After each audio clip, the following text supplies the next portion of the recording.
visiting the region and by students appearing for scheduled examinations in these countries. It directed all concerned ministries and departments to take appropriate measures to respond to these problems. Honorable Prime Minister continues to closely monitor emerging developments and relevant ministries are coordinating to ensure effective responses. Sir, the conflict has continued to intensify and the security situation in the region has deteriorated significantly.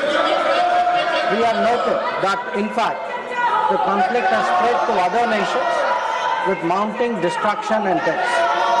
Normal life and economic activities in the entire region are visibly affected and in some cases have come to a halt.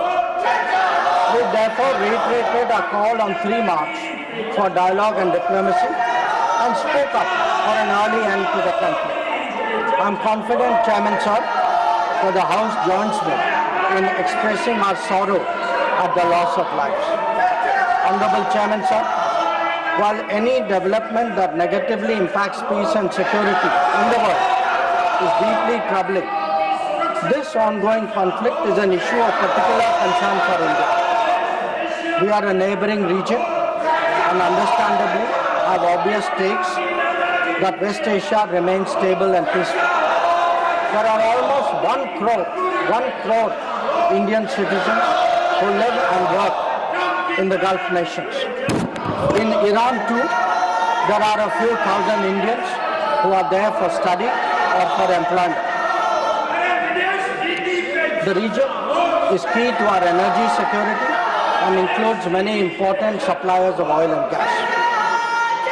Chairman Sir, the Gulf is also a major trade partner, accounting for almost $200 billion annually.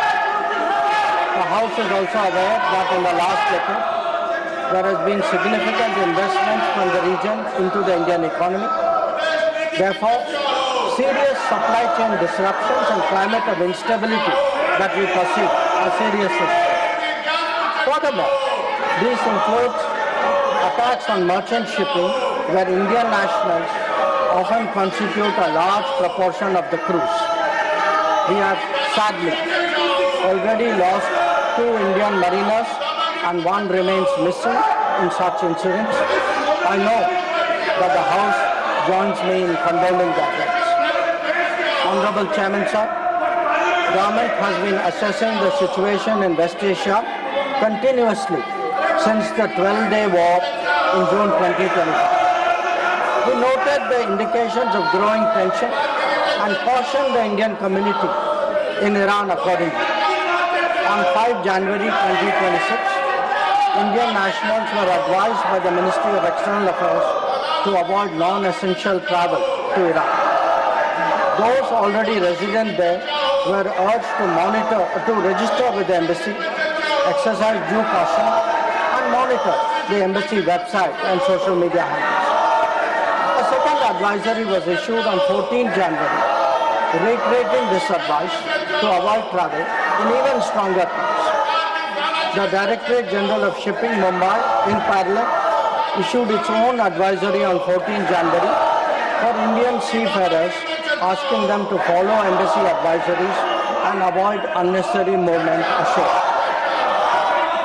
Recruitment and shipping companies were asked not to deploy or send Indian seafarers to Iran.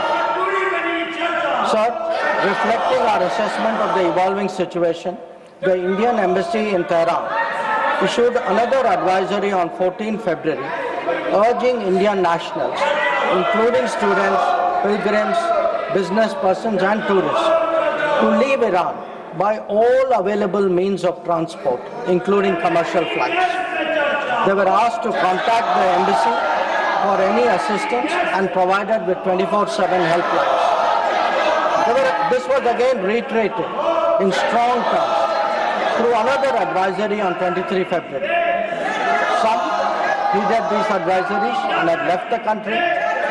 However, many others have disregarded them and remain in Iran. We are also in touch with our fishermen who operate out of Iran. This was the situation till 28 February 2020. Once the conflict commenced, the Indian Embassy has facilitated the relocation of several Indian students in Tehran to places outside Tehran.